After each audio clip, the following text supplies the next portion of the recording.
So what an episode. A lot to break down. I have 2 pages of notes, which is fun for an episode of Doctor Who because the less notes means the less impressed I was, which gives me less to talk about, funny enough. So there's a few things throughout this episode that I actually really enjoyed, and then there's some things that I didn't quite enjoy as much. So starting off, we have the pre-roll clip, so the pre-titles clip, which is pretty standard in Doctor Who, and I find it weird when we don't get that, because even in shows like the Sarah Jane Adventures, the format of the show has always been that we get like this teaser clip before the titles, and then the titles hit, and then we get into the story with the Doctor normally. There is episodes where we start off with the Doctor and stuff, but I really liked the start of this episode. It really set the tone for the episode. I loved how the whole coincidence factor came into it as well, kind of wrapping in with the goblins from the church on Ruby Road, because the coincidence factor there is that the moon and the spoon and the pin and everything else just aligned perfectly for LUX to be able to actually get into the light, the film reel, and if that spoon had never been sat there, coincidence would have never happened and the god would never have been able to actually get inside the movie. So yeah, I liked how that was kind of weaved in there a little bit. Just brings us back to the church on Ruby Road. Mr. Ring-a-Ding was fantastic from the get-go. I love Alan Cumming, he is brilliant. I love him on US Traitors, where he has his original Scottish accent. I wish they had maybe gave him the Scottish accent in this though, because the Scottish accent would have probably been a little bit more hostile sounding, because the Scottish accent can sound quite aggressive. So even if they had done the American accent for when he was being Mr. Nice Guy, and then when he flipped into being evil, it could have maybe went a little bit more Scottish. It would have probably added a little bit more versatility to the character. But from the get-go, Mr. Ring-a-Ding was just brilliant. The visual effects on Mr. Ring-a-Ding were fantastic, especially closer to the end, where he gets, well, you guys have seen the episode or you wouldn't be watching this, so we can kind of just talk out of place anyway. He gets the light, he starts to take in the Doctor's regeneration energy. I mean, he claimed he wanted to become a real person, but he still looked animated, so I don't think the full transformation had fully happened, maybe, but the animated version, like the CG animated version of Mr. Ring-a-Ding, was creepy as fuck. Like, oh god, his teeth, just look at this face. The cartoon character was adorable, but the animated version was just creepy. I can see that giving some people the want to jump behind the sofa, maybe. I did like the scene where we got into the Tardis and they were throwing back and forth, like the Doctor and Belinda were throwing back and forth, and they were talking about his home planet, getting to know each other a little bit better, and she was asking if he could just maybe take her to his home planet instead, and she throws out Planet Time Lordia. I really liked that. You're a Time Lord, take it back to planet. So we finally now know what this mysterious thing that the Doctor has created for this episode, and it's going to be within the season as a whole. So as far as I'm aware, it is visible in shots for 2 other episodes, but I've got a funny feeling that the Doctor's going to be using this in every single episode going forward as he tries to continue to get Belinda home. And it's the Vindicator. What a fantastic name for this piece of equipment. I love how they just come up with random names for these things that the Doctor uses, all these alien tech things. I love when Doctor Who always brings in the random gadgets. Some of my favourite dialogue for the alien gadgets was the 10th Doctor. He always had the best explanations on what the things were. I don't feel like the 15th Doctor has that. Not yet anyway. There's always been like an explanation or some kind of serious explanation. It's never been quirky or funny or anything like that. It's just been like, this is it and this is kind of what it does. But we've seen that in this episode with them calling it the Vindicator. It was a little bit more on the humorous side. So Belinda was quite eager to go out and see 1952, but when she got out there, the Doctor set up the Vindicator, told her that basically he had hooked, lined and sinkered the 24th of May 25, and they could now go back to the 24th of May 25. But I really liked the fact that when she got outside, it's like, oh yeah, brilliant, fantastic, we've just got dressed up and all that kind of stuff. And now we're going back home, Doctor. Then we'd better go, is that right? Yeah. We can go now. Suppose. We need to get inside that TARDIS thing and leave, yes? Except... Oh my god, you actually want to investigate that spooky old cinema. You're Scooby-Doo. Honey, I'm Velma. The line that I really liked from the Doctor, because it does shift into that darker tone that we were told about, was when the Doctor says to Belinda, We're on Earth. We bounced all the way back to 1952.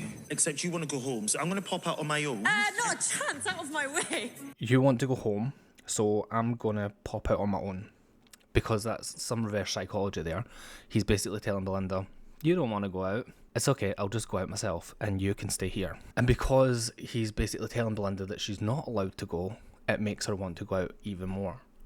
So I think the Doctor's already figured out how he needs to work with this companion to get this companion to do what he wants her to do, rather than her just following along and thinking everything's fun and jolly. I'm really liking Belinda. I mean, I really liked her towards the end of the Robot Revolution. I wasn't too keen on her at the start of the Robot Revolution, but now that we're into the second episode, she's so wise and determined to just leave, and the Doctor's like, nah, you're staying. Like, you're my new companion. You're getting to chill. Then you're getting to run. Then you're getting to fight gods. Like, the Doctor's like, no, you're not going anywhere. And Belinda's like, just get me home already. I feel like Belinda's character has a lot of depth already as well. And we're only 2 episodes in. That was really missing with Ruby. There was no real depth to Ruby's character, apart from the fact that she didn't know who her parents were. There wasn't much else there. It just always felt like it was just all fun and games and nothing was serious. And there's like, just in these 2 episodes from this season, there's been a lot more depth and a lot more character exploration with both the Doctor and Belinda. I mean, in this episode alone, they had a full conversation about the Doctor's planet and the people and their fears. Like, that's not really something that we had in season 1. I don't think that's really something that we've touched on with a companion or the Doctor really in the full of the ᴄᴏ series. Like, they've never spoke about like their proper own fears. If you think about the God complex, behind those doors was what everyone feared the most, and we never got to see the Doctor's fear. The Doctor never spoke about what was behind his door. I mean, we're only 2 episodes in and we're already having these good character moments, such as, I'm Belinda and this is the Doctor. Really? Just the Doctor, always? Yeah. Ridiculous. these character moments are fantastic, and they were always readily available within series 1 to 10 of Doctor Who, and I would even say that sometimes they were available in Jodie's era as well, just not quite as much because the writing there was just not the best. But it's these character moments that Doctor Who fans love the most. It's these conflicts between the Doctor and the companion that always have resonated with the fans. If the companion is just happy to go along with everything the Doctor's doing, it doesn't make for interesting episodes, because the companion's brain's going to work different to the way the Doctor's does, and the companion's always going to see that there's something not quite right with what the Doctor's thinking of doing. Vice versa as well, there is sometimes the companion does something and the Doctor doesn't agree with that. I mean, look at the episode with the Beast Below, and Amy presses the button and the Doctor's just not happy with that at all. Amy, you could have killed everyone on this ship. You could have killed a star whale. And you saved it. I know. This is what we've been missing, and I feel like Doctor Who is off to a really good start for this season. I mean, that's 2 episodes that I've watched and I loved both of them. When I watched Space Babies and The Devil's Cord, the only episode that I really enjoyed was The Devil's Cord, and it was simply because it was slightly better than Space Babies. I mean, I've seen people that have enjoyed Space Babies and I don't mind that, like, each to their own. It's just not my type of Doctor Who. The effects, everything like that in Space Babies was good. It just wasn't that great a story at the end of the day, like a bogeyman, bunch of baby pilots with a nanny. I mean, you could literally take that story and put it into any circumstance and it would probably work. Then we get to the big moment, the moment that I knew was going to happen in this episode. I just knew it needed to happen because nothing has been mentioned about the Toymakers Legions since The Devil's Cord. Not really, anyway. I mean, Sutekh did mention the Toymaker, but that's different because he is the god of all god, whatever the big mutt said. But that laugh is just so chilling, and it doesn't seem to matter who does it. Like, the Toymaker did it and it was just creepy then, and then Maestro done it and it was creepy then, and now Lux is doing it and it's even creepier. I mean, I just associate that laugh and that is it an arpeggio? That arpeggio tone? That one? Arpeggio? God knows. It's still early in the morning. It's like 9:30 in the morning. I've watched Doctor Who as soon as I've opened my eyes, and I've decided to record the video right after it. I don't know if I preferred the 12 o'clocks. I think I preferred the midnight errands. At least that way I was awake. I mean, no I don't, because I wasn't getting to bed till like 5 in the morning. But anyway, yeah, that laugh, it's just so sinister, and it's such a good thing to keep going throughout the season. And I'm loving that we've got it again in episode 2, and I'm hoping we're going to hear it, or at least have hints to it during the rest of this season, because we still have the Toymaker's Legions to be answered, and I feel like that's where this season's leading. I already posted that in the video that I done yesterday. I'll put it in the cards above, that I feel like this is where this season's going. It's going to be more towards the Toymaker's Legions rather than anything else. So yeah, that laugh kind of basically connects LUX to the Toymaker rather than it connecting them to Sutekh. Because Sutekh was kind of a god within himself, if that makes sense. He kind of ruled everybody. But the Toymaker's Legions is like a branch off of that. That's the way I'm seeing it anyway. It's like a separate thing within the pantheon. Kind of hard to explain. I'd probably need to make a full video on my explanation to explain what I'm actually thinking here. I did like Alan Cummins' flip from joyful and cheery into the evil. It is done so well, and I know I said at the start of this video that I'd have preferred the Scottish accent. I feel like the Scottish accent would have just enhanced that evil tone within his voice, because in Traitors he sounds so good. Like when he's speaking Scottish, he sounds amazing. And some of the scenes in Traitors, even though it's a reality show, some of the scenes in Traitors sound so eerie and so freaky, and I really like that. So I'm kind of on the edge about the accent used here, but I can see why it's American. It's probably to help appeal to an American audience a little bit better. So the scene where they're turned into cartoon characters was kind of ruined. I feel like that's something that should have been kept out of the trailers, because I thought it was going to last a lot longer than it actually did. They were literally cartoon characters. The Doctor and Belinda were literally cartoon characters for probably about a minute. And then they decided to start blowing themselves up into humans. I feel like that should have probably been kept out of the trailer or the teasers, because it wasn't a surprise anymore. It would have been good if there was more to that scene, but we had seen the full scene, minus them changing by being scared or feelings, whatever. The scene itself was really, really good. It did have some character exploration. It added some depth, as the Doctor said, because they were speaking about stuff that scared them. In that scene though, I really, really did like the break the frame rate in order to escape, and then they were like pulling down the rails inside from inside the actual screen, which was quite cool. It was a really, really cool effect. It was really, really well thought out until we get to the part where they break the fourth wall. That is something that I have done a video on. I'll put it in the cards above. I've done it way back in season 1. It's still something that I believe is going to be something to do with the overall series arc at the end of this season. So the fan fake out scene. I felt like the fan fake out scene was a bit pointless. There was about 10 minutes worth of screen time here that could have been used to explore LUX's powers. There could have been like some crazier scenes within the animated world, or exploring different types of worlds, or like Family Guy done this really, really well when Brian and Stewie go through all these multiverse worlds. I feel like that could have been something similar to what they done here, and instead they left them with a white background for most majority of that time. And then we get to the fan fake out scene. I don't feel like the fans' reactions to the Doctor and Belinda crawling out of their screen was big enough, maybe. Because I feel like if I was sitting in my living room and the Doctor crawled out of my screen, I would probably freak the fuck out. Like, I'd probably be like, okay, the Doctor's in my living room, but what the fuck is going on? I liked the concept and I liked the idea, and I found it amazing the fact that some Doctor Who fans managed to actually get themselves in the show. That is so brilliant, and hats off to all three of you. You were fantastic in the actual show itself. It's nothing against the three of you. It's just, I feel like that scene was written more just to kind of waste some time between the second act and the finale part of the episode, like the final part of the episode, because RTD didn't know what to do with it. That's the way it felt. It felt as if it was like, okay, we'll just do this because I can't be bothered writing some more interesting scenes where the Doctor and Belinda end up in a painted world, or end up having to actually like run away and fight Mr. Ring-a-Ding, because there was no major conflict against Mr. Ring-a-Ding, really. They hid in a cupboard, he threatened to blow up some film strip, and yeah, that was kind of it. Like, there was no immediate real threat from Mr. Ring-a-Ding, and I feel like if that scene was replaced, we would have had a lot more conflict with Mr. Ring-a-Ding. And when I say immediate conflict, I mean to the Doctor and Belinda, because towards the end, it does seem like Mr. Ring Ding's taking in the regeneration energy. It does seem like he's going to become a danger to the planet as a whole before that is quickly resolved as well. I don't like how it was pointed out that halfway through it was obvious what the plot was going to be, because I genuinely had no idea what was actually going to happen towards the end, even though I was halfway through the episode.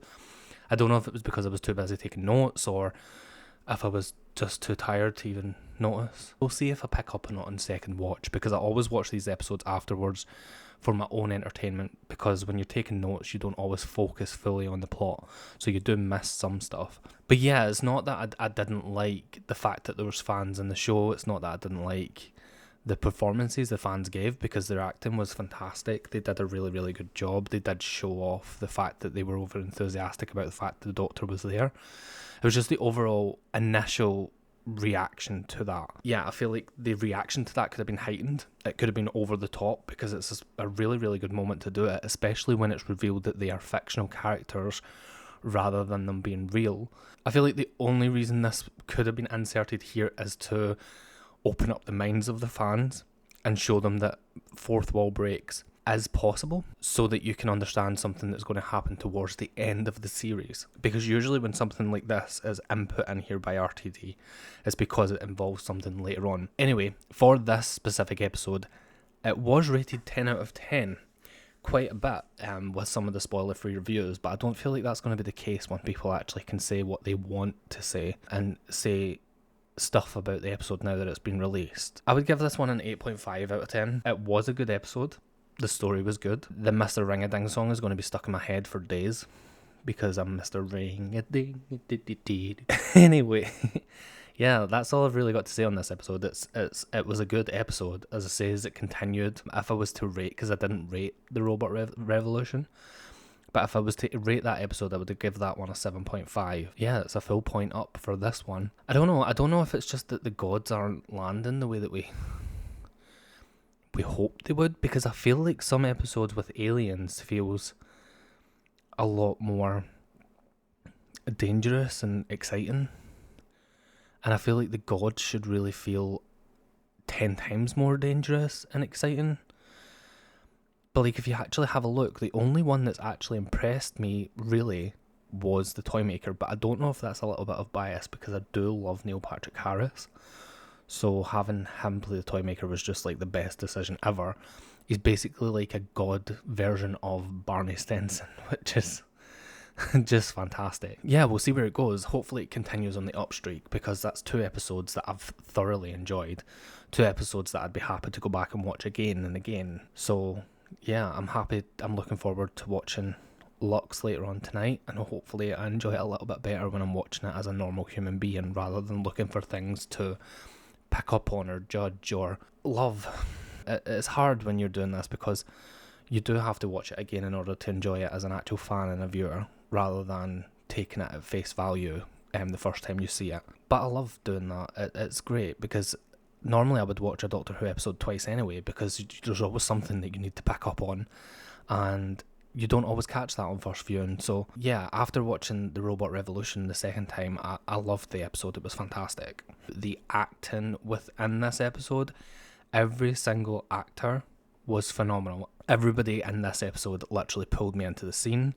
The diner episode was absolutely fantastic with Tommy Lee's mum. I was dragged in from the moment she started telling the story. It was great.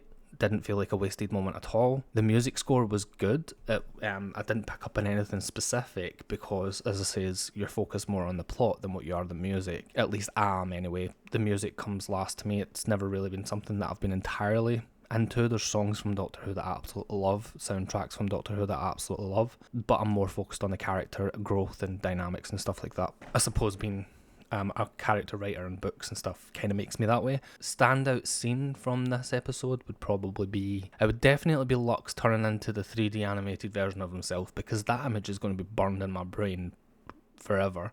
It was creepy as hell. Belinda's character growth has been fantastic throughout this episode. The Doctor's character growth, not that we can grow his character much more, but there is a lot of depth in this season, which is good so far.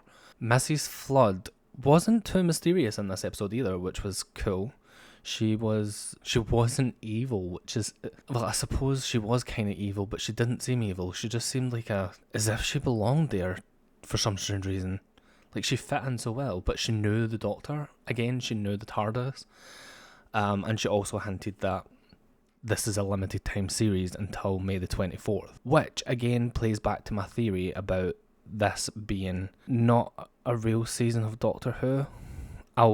If you watch the Fourth Wall video break, I kind of explain it in that. I feel like the Doctor's literally going to be in a TV show within the main series.